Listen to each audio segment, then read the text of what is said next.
اب صورتحال یہ تھی کہ بس حملے کے حکم کی دیر تھی.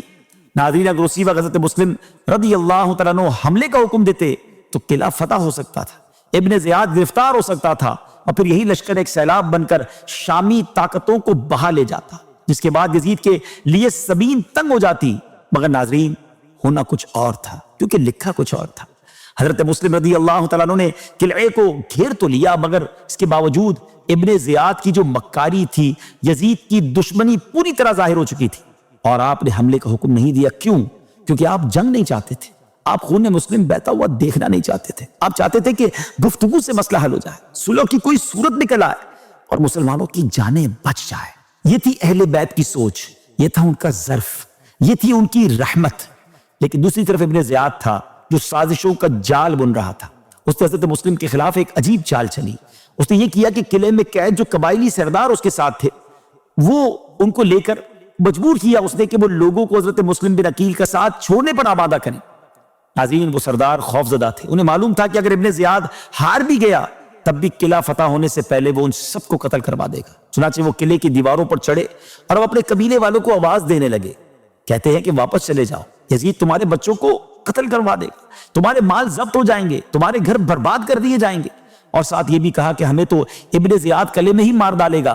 ابن زیاد کی یہ چال کام کر گئی, اور پھر وہی ہوا جو نہیں ہونا چاہیے تھا. حضرت مسلم بن عقیل رضی اللہ عنہ کا لشکر اب بکھرنے لگا.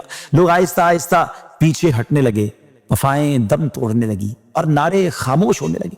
یہاں تک کہ جب حضرت مسلم رضی اللہ تعالیٰ عنہ نے مغرب کی نماز ادا کی تو 40,000 میں سے صرف 500 باقی رہ گئے تھے.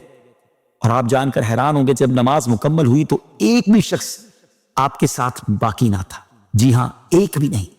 ایک ایسی جماعت تھی کہ امام نے جب نماز شروع کی تو 500 لوگ پیچھے نماز پڑھ رہے تھے, مگر جب نماز ختم ہوئی تو کوئی مقتدی پیچھے موجود نہ تھا. یہ کوفہ والوں کی پہلی بے وفائی تھی. جو مہمان ان کی التجاؤں کی وجہ سے آیا تھا, ان کے دین کی حفاظت کرنا چاہتا تھا, آج اسی کو دشمنوں کے درمیان تنہا چھوڑ دیا گیا. حضرت مسلم رضی اللہ تعالیٰ عنہ کوفہ کی گلیوں میں اکیلے رہ گئے. کہاں جائیں, کس دروازے پر دستک دیں, کسے اپنا کہیں. حیرت کی بات یہ تھی کہ آج پورے کوفہ کے مہمان خانے بھی بند تھے, دروازوں پر تالے لگ چکے تھے. ناظرین آپ رضی اللہ تعالیٰ کے ساتھ آپ کے بچے بھی تو تھے, انہیں کہاں سلائیں, کہاں ٹھہرائیں. پورا کوفہ آپ کے لیے تنگ ہو چکا تھا. حالت یہ ہو گئی تھی کہ 2-4 گز زمین آپ کے لیے رات گزارنے کے لیے بھی نظر نہیں آ رہی تھی, اور بنی ہاشم کا یہ عظیم مہمان بے آسرا کھڑا تھا. اس لمحے حضرت مسلم رضی اللہ تعالیٰ کو امام حسین کی یاد آئی. امام کی یاد آتے ہی آپ کا دل تڑپ اٹھا. آپ سوچنے لگے میں نے امام کو خط لکھا ہے, میں نے آپ کو اس قوم کی وفاداری کے قصے سنائے ہیں, میں نے ان کے آنے پر اصرار کیا ہے. اب یقیناً امام میری بات رد نہ فرمائیں گے, وہ اپنے اہل و عیال کے ساتھ روانہ ہو چکے ہوں گے. اگر امام یہاں پہنچ گئے تو اس بے وفا قوم کے درمیان ان پر کیا گزرے گی. یہ سوچ کر یہ خوف آپ رضی اللہ تعالیٰ کے دل کو شدید زخمی کر رہا تھا. اسی پریشانی کے عالم میں آپ کو پیاس محسوس ہوئی. سامنے ایک گھر نظر آیا, وہاں طوعا نامی ایک عورت موجود تھی.